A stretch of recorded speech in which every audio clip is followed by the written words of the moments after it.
رب العالمین. الحمدللہ نحمده ونستعینه ونستغفره ونؤمن ونتوکل علیہ ونعوذ باللہ من شرور انفسنا ومن سیئات اعمالنا من يهده الله فلا مضل له ومن يضلل فلا هادي له ونشهد ان لا اله الا الله وحده لا شريك له ونشهد ان سيدنا ومولانا محمدا عبده ورسوله. اما بعد فاعوذ بالله من الشيطان الرجيم. بسم الله الرحمن الرحيم. انما يريد الله ليذهب عنكم الرجس اهل البيت ويطهركم تطهيرا. صدق الله المولى العظيم وصدق رسوله النبي الكريم ونحن على ذلك لمن الشاهدين والشاكرين. فالحمد لله رب العالمين إلى يوم الدين وإلى غير النهاية. آمین یا رب العالمین. درود شریف کا نذرانہ پیش کریں اور بلند آواز سے پڑھیں. اللہم صلی علی سیدنا و مولانا محمد ماضی الجود والکرم وآلہ وبارک وسلم. ایک بار پھر پڑھ لیجیے. اللہم صلی علی سیدنا و مولانا محمد ماضی الجود والکرم وآلہ وبارک وسلم. ایک بار پھر پڑھیں. اللہم صلی علی سیدنا و مولانا محمد ماضی الجود والکرم وآلہ وبارک وسلم. آیت کریمہ کا ترجمہ سماعت فرمائیں. رب کریم نے ارشاد فرمایا، یہ آیت روشن دلیل ہے خاندانی نبوت پر. قرآن عظیم کا 22واں پارہ سورہ احزاب شریف اس کا 4تھا رکوع. انما یرید اللہ لیذھب عنکم الرجس اہل البیت. اللہ تو یہی چاہتا ہے اے نبی کے گھر والوں کہ تم سے ہر رجس کو، ہر ناپاکی کو دور فرمائے. وَيُطَهِّرُكُمْ تَطْهِيرًا، اور تمہیں پاک کر کے خوب ستھرا فرما دے. اہل بیت نبوت ان کی شانیں بڑی بلند و بالا ہیں. ان کا ایسا عظیم رتبہ ہے کہ آئے تطہیر صرف انہی کے بارے میں نازل ہوئی. دنیا میں کتنی قومیں آئیں،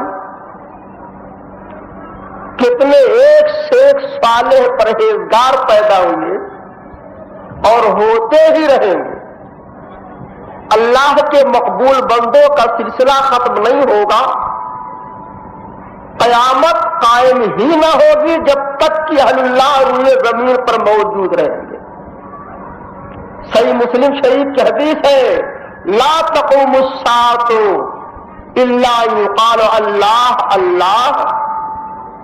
جب تک لوگ اللہ اللہ کہنے والے رہیں گے، یعنی صالحین پرہیزگار رہیں گے، قیامت نہیں آئے گی. تو صالحین کا سلسلہ ختم ہونے والا نہیں ہے. یہ اور بات ہے کہ کسی زمانے میں ان کی تعداد زیادہ ہوگی، کسی دور میں کم، لیکن بالکل ختم ہو جائے یہ ہو نہیں سکتا. بقائے عالم ان سے مربوط ہے کہ ان کا سلسلہ کبھی ختم نہ ہوگا. مجھے بتانا ہے کہ صالحین ہر زمانے میں ہوئے ہیں، ہوتے رہیں گے، لیکن یہ پیارے مقبول بندے سرکار کی بارگاہ کے رہنے والے خاندان اہل بیت سے جنہیں تعبیر کرتے ہیں، ان کا کتنا اونچا مقام ہے کہ آئے تطہیر کا نزول ہوا تو صرف ان کی شان میں، اور ایسے پاک تھے، ستھرے تھے کہ جہاں انہوں نے خدا کی بارگاہ میں بندگی کا عظیم طریقے پر درس دیا ہے اور صوم و صلات کی پابندی کرتے رہے، وہیں پر جود و نوال بھی بے نظیر و بے مثال تھا. ایسے سخی جیسے ان کا وجود تھا سخاوت و کرم میں اس زمانے میں، تو اپنے دور میں سرکار کے پردہ لینے کے بعد تو وہ اپنے دور میں بے نظیر و بے مثال تھے. احیاء العلوم شریف میں ارشاد فرمایا، اہل بیت نبوت کا ذکر چل پڑا تو ارشاد فرماتے ہیں، احیاء العلوم شریف کی تیسری جلد ہے اور تیسری جلد کا صفحہ 245 ہے. فرمایا کہ پیارے نبی کی پیاری بارگاہ کا حال دیکھو. حضرات حسنین کریمین یہ دونوں زیارت حرمین شریفین کے لیے چلے، مکہ معظمہ آ رہے ہیں، بیت اللہ کی زیارت کے لیے آ رہے ہیں، حج کا موقع تھا. یہ دونوں تھے اور ساتھ میں حضرت سیدنا عبداللہ ابن جعفر تھے رضی اللہ تعالیٰ. شیر خدا علی مرتضیٰ کے کل 4 بھائی تھے. شیر خدا علی مرتضیٰ سب 4 بھائی تھے. ان میں سے ایک کا نام تھا طالب، دوسرے کا نام تھا عقیل، تیسرے صاحب کا نام تھا جعفر، چوتھے حضرت علی خود. یہ 4 تھے اور حضرت علی سب سے چھوٹے ہیں اپنے بھائیوں میں. اور عجیب قدرتی انتظام کہ ہر بھائی دوسرے بھائی کے درمیان میں 10 سال کا فرق ہے. طالب کی ولادت کے بعد 10 عقیل کی ولادت ہوتی ہے اور ان کے بعد 10 سال کا زمانہ گزرا کہ حضرت جعفر کی ولادت ہوتی ہے اور ان کے بعد 10 سال کا زمانہ گزرا کہ شیر خدا کی ولادت ہوتی ہے. حضرت شیر خدا اپنے بھائیوں میں چھوٹے تھے. 4 بھائی تھے، 3 کا اسلام ثابت ہے. حضرت سیدنا عقیل، حضرت سیدنا مسلم بن عقیل کا واقعہ تو آپ نے سن لیا. حضرت امام مسلم جو کوفہ میں پہلے تشریف لائے تھے ان کے والد ماجد حضرت عقیل ہیں اور شیر خدا کے بھائی. حضرت عقیل ایمان لائے، حضرت جعفر ایمان لائے. عبداللہ ابن جعفر کا واقعہ بھی بیان کرنے جا رہے ہیں. حضرت جعفر ایمان لائے. شیر خدا کو تو آپ جانتے ہی ہیں. ان تینوں کا ایمان لانا ثابت، یہ تینوں حضور کے صحابی ہیں. حضور کے چچیزاد بھائی تینوں ہیں اور صحابی ہیں. لیکن ان کے بڑے بھائی طالب، ان کے بارے میں کتابوں میں لکھا ہے اختطفہ الجن،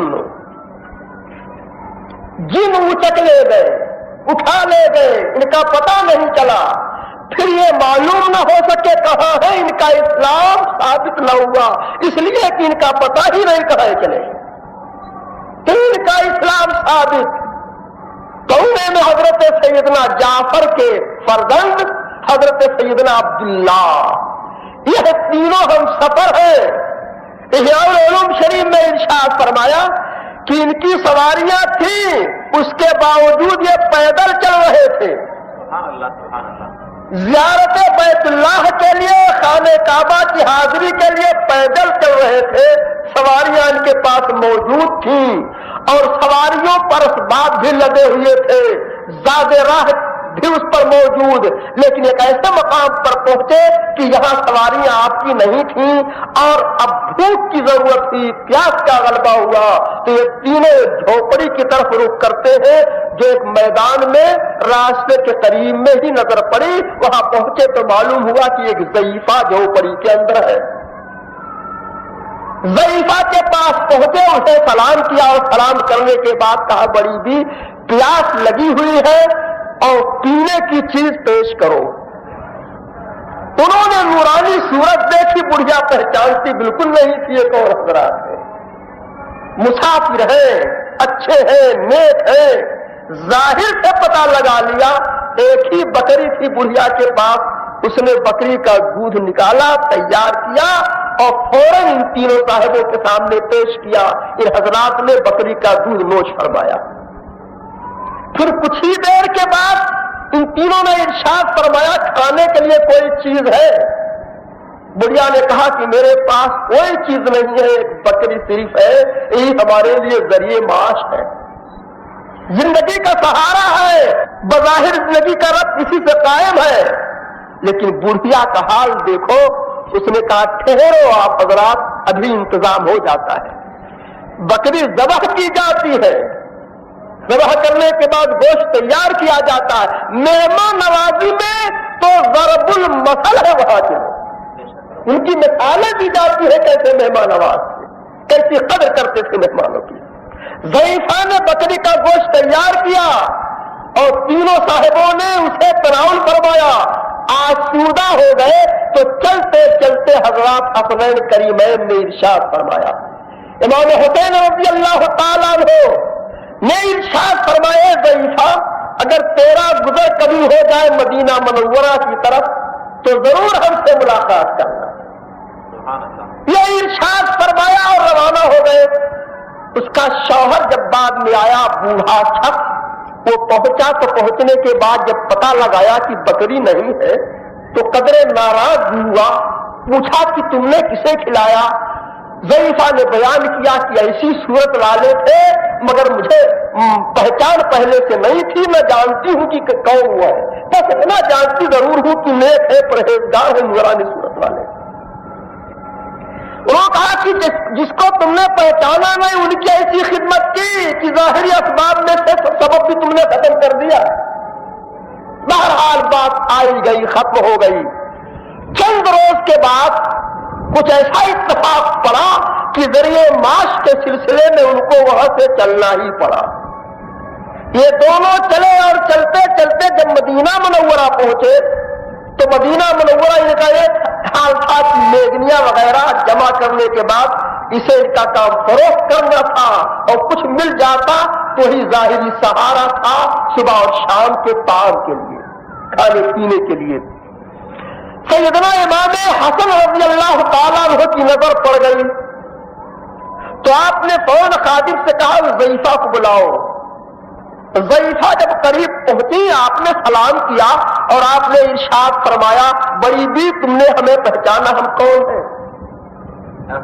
اس نے کہا مجھے یاد نہیں آپ کون ہیں، تو واقعہ یاد دلایا، اب بغور دیکھا، کہا ہاں حضور ہم نے پہچان لیا۔ تو آپ نے ارشاد فرمایا اپنے غلام سے کہ یہ اشرفیوں کو لے جاؤ اور ان سے جاؤ بکریاں خرید لو۔ عرض کیا حضور کتنی بکریاں ہم خرید لیں؟ ارشاد فرمایا 1000 بکریاں خریدو۔ 1000 بکریاں خریدی گئی۔ 1000 بکریاں خریدی گئی۔ جب وہ بکریاں آ گئی تو آپ نے ضعیفہ کی خدمت میں نقد جو پیش کیا کہ 1000 اشرفیوں کا یہ تھیلی تھی۔ 1000 اشرفیاں اور بکریوں کا ایوہ موجود ہے 1000 کی تعداد میں، یہ حوالے کیا اور غلام سے کہہ دیا کہ میرے بھائی حسین کے پاس لے جاؤ۔ سبحان اللہ سبحان اللہ۔ جب یہ ضعیفہ وہاں پہنچتی ہے آپ نے بھی دیکھ کے پہچان لیا اور یہ ارشاد فرمایا کہ بھائی جان نے تمہیں کیا دیا ہے، تمہاری کیا خدمت کی؟ بتایا یہ بکریاں ہیں جن کی تعداد 1000 ہے، 1000 اشرفیاں ہیں۔ سرکار حسین علی مقام رضی اللہ تعالیٰ عنہ نے اپنے غلام کو حکم دیا کہ اچھا 1000 بکریاں میری طرف سے بھی لائی جائے۔ 1000 بکریاں لائی گئی اور لانے کے بعد پیش کی جا رہی تھی تو 1000 اشرفیوں کا ایک توڑا ایک تھیلی آپ نے بھی پیش کیا۔ اور یہ ضعیفہ لے کے جب چلی غلام کو حکم دیا کہ جاؤ حضرت سیدنا عبداللہ ابن جعفر کے پاس۔ جب وہاں پہنچے تو انہوں نے پوچھا کہ دونوں پیارے بھائیوں نے کیا عطا کیا ہے، سرکار کے دونوں نواسوں نے کیا دیا ہے؟ بتایا کہ دونوں نے مل کے 2000 اشرفیاں دی ہیں، 2000 بکریاں۔ تو اپنے غلام کو حکم دیا کہ آج مجھے رب نے خوب عطا فرمایا ہے تو 2000 بکریاں تو میری طرف سے پیش کی جائیں اور 2000 اشرفیاں، کل 4000 اشرفیاں ہو رہی ہیں، 4000 بکریاں چیزیں ہو رہی ہیں، شوہر کے پاس پہنچتی ہے تو مالا مال ہو کے پہنچتی ہے اور کہتی ہے دیکھا کن کے ساتھ ہم نے اچھا سلوک کیا۔ یہ خاندان نبوت کے چمکتے ہوئے